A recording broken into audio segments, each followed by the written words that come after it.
Hello મિત્રો, નમસ્કાર. લોકસભા 2024 પહેલા ગુજરાતના કોંગ્રેસમાં આમ આદમી પાર્ટીમાં છે ભંગાણ થઈ રહ્યું છે.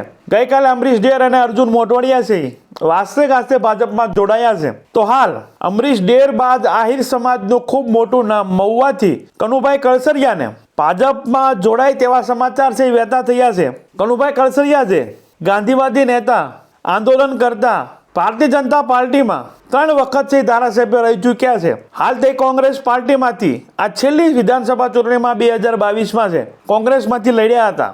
હાલ તે કોંગ્રેસથી નારાજ છે. ગત વિધાનસભામાં કોંગ્રેસમાંથી હારી ચૂક્યા છે. સમાજસેવી છે.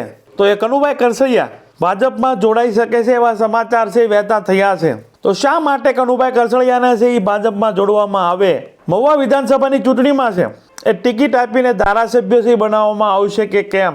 કેમ કે આરસી મકવાણા જે મહુવાથી ધારાસભ્ય રહી ચૂક્યા છે, તેના પત્ની પણ રહી ચૂક્યા છે અને હાલ ભાવનગર જિલ્લા ભાજપના પ્રમુખ પણ છે. અને આરસી મકવાણા જે ભાવનગર લોકસભાના દાવેદાર પણ છે, ટિકિટ પણ માંગી છે. અને આરસી મકવાણા પર સૌથી વધારે ટિકિટ મળવાની શક્યતા છે. જો ભારતીબેન શિયાળ છે રિપીટ નથી થતા તો બીજું નામ છે આરસી મકવાણા અને હીરાભાઈ સોલંકીનું છે. તો શું આ ભારતીય જનતા પાર્ટી છે એ રાજકીય ચોકટા છે એ ગોઠવી રહી છે? શા માટે અગાઉ કનુભાઈ કળસરિયા જે ભાજપમાં 3 ટર્મ છે ધારાસભ્ય રહી ચૂક્યા હતા અને શા કારણોસર તે રાજીનામું આપ્યું હતું, ભાજપમાંથી નીકળી ગયા હતા, બાદમાં કોંગ્રેસમાં જોડાણા હતા, આમ આદમી પાર્ટીમાં જોડાણા હતા અને હાલ ભાજપમાં જોડાવાનું કારણ શું હોઈ શકે? સાથે માણાવદરના કોંગ્રેસના ધારાસભ્ય અરવિંદ લાડાણી પણ રાજીનામું આપી રહ્યા છે, એ બી આજ સાંજ સુધીમાં. વાત તો ગારિયાધાર વિધાનસભાના ધારાસભ્ય સુધીર વાઘાણીનું પણ આવી રહ્યું છે. એ અગાઉ આમ આદમી પાર્ટીની એક વિકેટ પડી ચૂકી છે ભૂપત ભાયાણી વિસાવદરમાંથી અને બીજી વિકેટ પણ પડી શકે છે ગારિયાધારમાંથી સુધીર વાઘાણીના નામે. અને કનુભાઈ કળસરિયા છે ભાજપમાં આવે જેનાથી ફરી છે સોશિયલ મીડિયામાં અને કોળી સમાજમાં છે એ લોકો છે નારાજગી વ્યક્ત કરી રહ્યા છે. મહુવા છે એ કોળી સમાજના મેજોરિટી વસ્તીની સીટ છે. તો એ મહુવા સીટ પર અગાઉ કનુભાઈ કળસરિયા છે ધારાસભ્ય રહી ચૂક્યા છે. એટલે કનુભાઈ કળસરિયા છે આવતી વિધાનસભામાં છે ત્યાંથી ભાજપના ઉમેદવાર હોઈ શકે અને આરસી મકવાણા જે ત્યાં ધારાસભ્ય હતા એને લોકસભામાં મોકલી દે તો મહુવા સીટ છે એ કનુભાઈને પણ મળી શકે. તો અમારી ચેનલમાં ભારતમાં અને ગુજરાતમાં જે બી ઘટનાઓ ઘટતું છે તેને સરળ ભાષામાં સમજાવતો હોય છે. આવા નવા વિડીયો જોવા માટે અમારી ચેનલને તમે સબસ્ક્રાઈબ કરી શકો છો.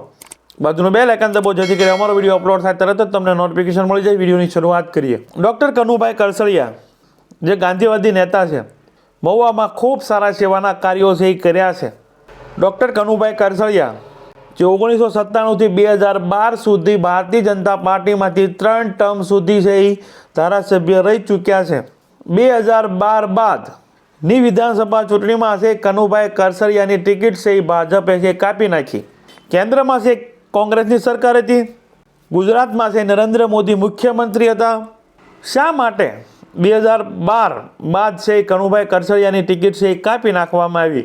સારું ધારાસભ્ય, કેમ કે 2011માં મહુવા નજીક નિરમા સિમેન્ટનો પ્લાન્ટ છે એ નાખવામાં આવ્યો હતો.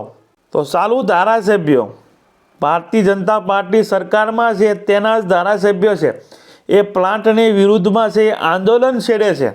પર્યાવરણ બચાવવા માટે, ખેડૂતોના ખેતર બચાવવા માટે 2011માં એ નિરમા સિમેન્ટ પ્લાન્ટની વિરુદ્ધમાં આંદોલન કરે છે અને આંદોલનનું નેતૃત્વ કનુભાઈ કળસરિયા છે કરી રહ્યા હતા.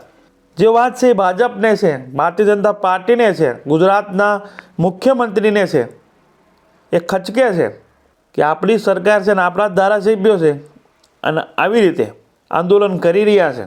બાદમાં વિધાનસભાની ચૂંટણી 2012 આવે છે અને એમાં છે કનુભાઈ કળસરિયાને ટિકિટ છે એ કાપી નાખવામાં આવે છે અને ત્યાંથી જે આરસી મકવાણા હાલ 2024 લોકસભાની સીટના દાવેદાર માનવામાં આવે છે, જેની ટિકિટ માંગી છે, જો ભારતીબેન છે એ રિપીટ ન થાય તો આરસી મકવાણાને ટિકિટ મળશે. એ જ આરસી મકવાણાના પત્ની ભાવનાબેન મકવાણાને છે ટિકિટ 2012 બાદની વિધાનસભામાં જે આપવામાં આવે છે ને કનુભાઈની ટિકિટ છે એ કાપી નાખવામાં આવે છે. બાદમાં કનુભાઈ કળસરિયા છે અપક્ષમાં પણ લડે છે, જે હારી જાય છે. બાદમાં ખુદ આરસી મકવાણા છે એ ચૂંટણી લડે છે મહુવા વિધાનસભામાં.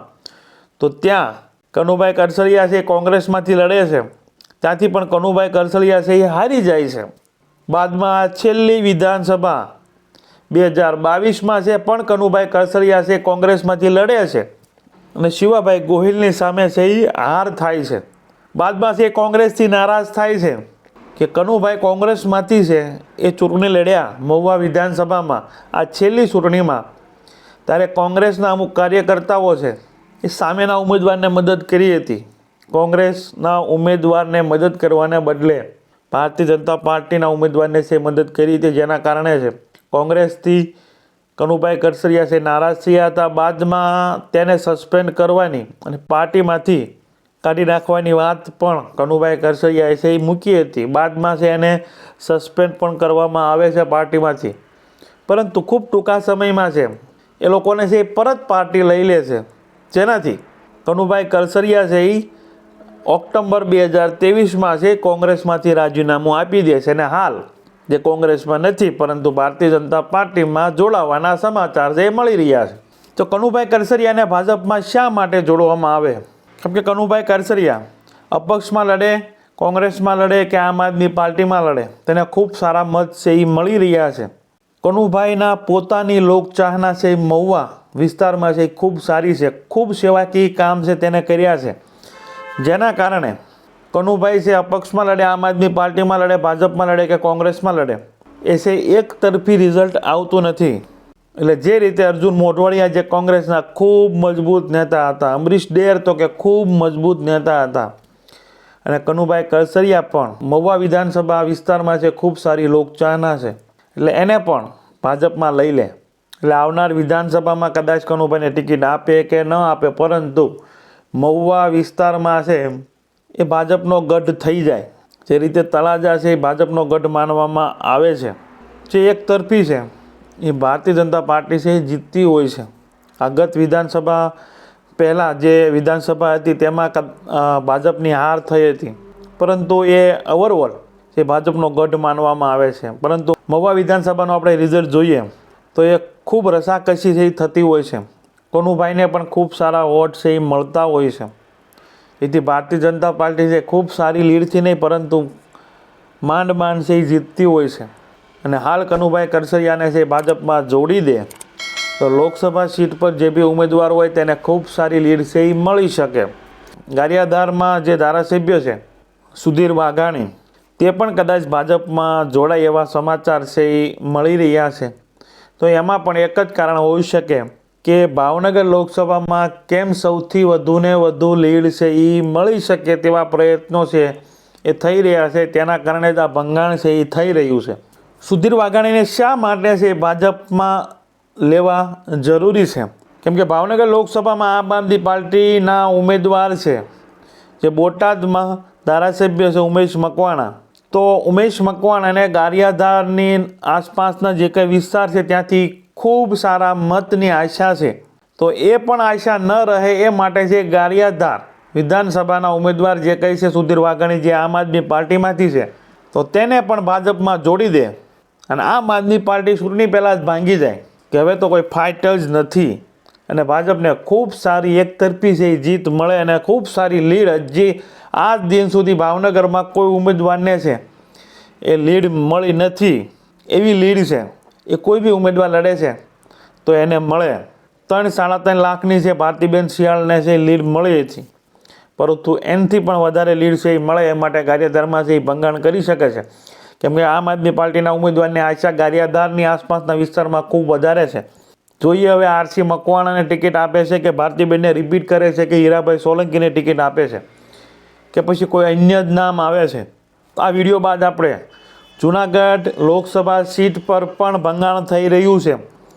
વિસાવદરના ભૂપત ભાયાણી જે આમ આદમી પાર્ટીના ધારાસભ્ય હતા એને પણ ભાજપમાં જોડ્યા છે અને માણાવદરમાંથી કોંગ્રેસના અરવિંદ લાડાણીને પણ કોંગ્રેસ છોડી અને રાજીનામું ધારાસભ્ય પદેથી આપી અને ભાજપમાં છે એ જોડી અને ફરીથી તેને ભાજપમાંથી લડાવવાની તૈયારીઓ ચાલુ થઈ ગઈ છે અને પૂંજાભાઈ વંશને પણ ભાજપમાં લેવાની તૈયારી થઈ રહી છે.